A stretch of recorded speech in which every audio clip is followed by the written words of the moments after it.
The position of a particle moving along x-axis at certain time is given below. The type of motion is. So a table is given. Table ಕೊಟ್ಟಿದ್ದಾರೆ.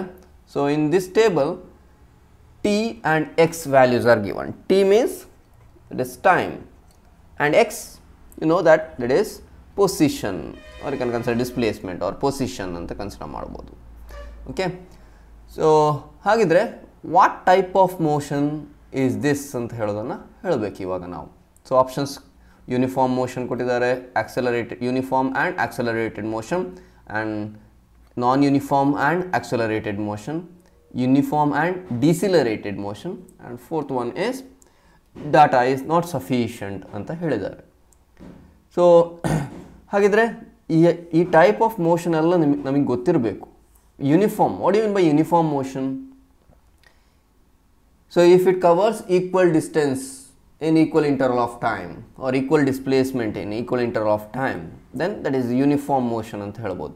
Accelerated motion means velocity goes on increasing as time passes. If velocity goes on increasing, that is known as accelerated motion. So if velocity goes on decreasing, that is known as decelerated motion. So what is non-uniform? Uniform is equal displacements in equal interval of time, and non-uniform means unequal distance or unequal displacements in equal interval of time, or equal displacement in unequal interval of time. ಹೇಗೂ ಹೇಳ್ಬೋದು. Okay, anyhow ಇವಾಗ ನಮಗೇನು ಬೇಕು, type of ಮೋಷನನ್ನು find out ಮಾಡಬೇಕು. So ಯಾವುದೇ type of ಮೋಷನನ್ನು identify ಮಾಡಬೇಕಿದ್ರೆ ನಮಗೆ ವೆಲಾಸಿಟಿ ಗೊತ್ತಿರಬೇಕು. ಓಕೆ, ಸೊ ವೆಲಾಸಿಟಿ ಹೇಳಿದರೆ ಎಲ್ಲ ಕೇಸಲ್ಲಿ we need to calculate instantaneous velocity.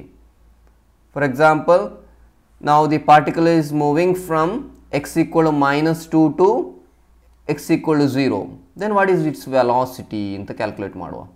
Similarly, when it goes from x equal to 0 to x equal to 6, so what about its velocity?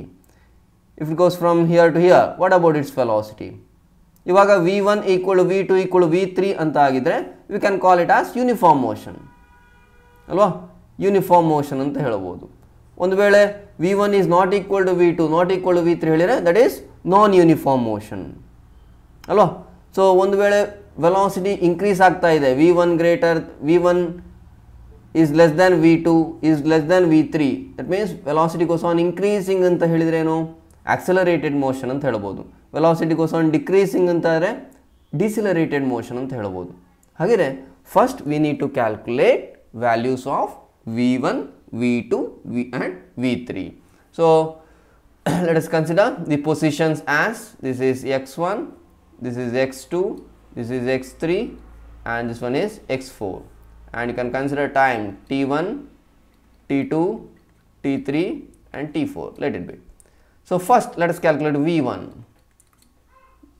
v1 ಹೇಳಿರೇನು, velocity, so displacement by time.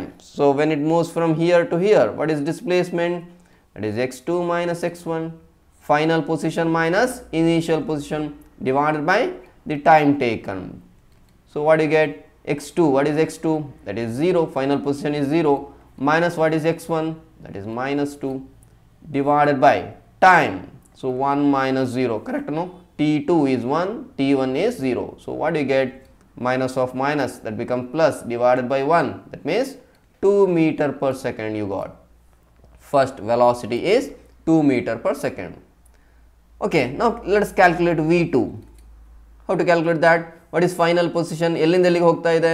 0 ದಿಂದ 6 ಗೆ ಹೋಗ್ತಾ ಇದೆ. So final position is 6 and initial position is 0. That means here x3 minus x2 divided by t3 minus t2 ಅಂತ ಬರಿಬಹುದು.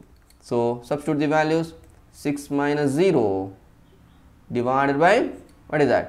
2 minus 1. ಹೇಳಿದ್ರೆ ಏನು ಸಿಕ್ತು? 6 meter per second ಅಂತ ಸಿಕ್ತು.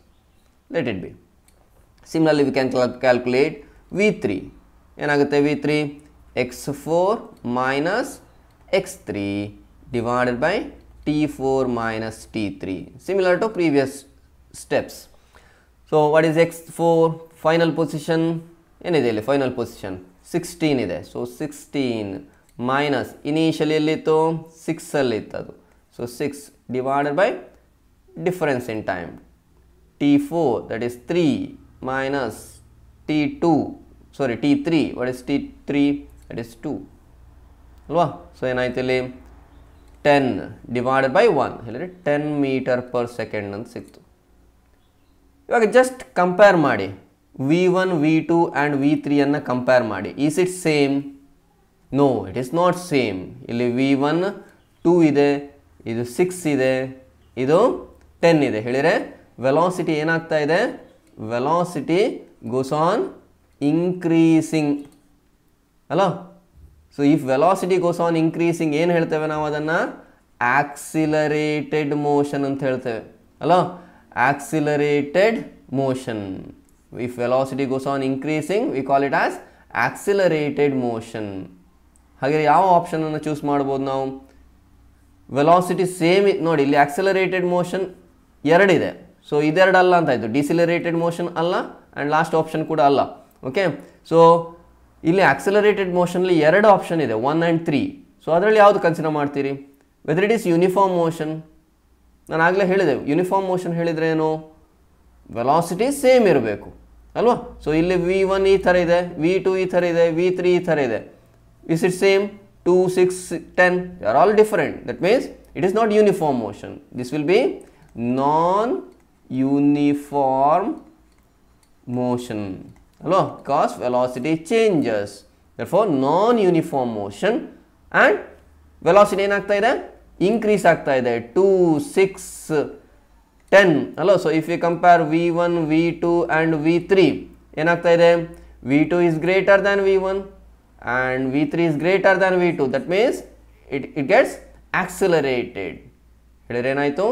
ಒಂದು ನಾನ್ ಯೂನಿಫಾರ್ಮ್ ಮೋಷನ್ ಅಂತ ಆಯಿತು, ಇನ್ನೊಂದು accelerated motion. So out of these three we can choose option number 3 as correct answer. That is non-uniform motion and it is accelerated motion. Is it clear?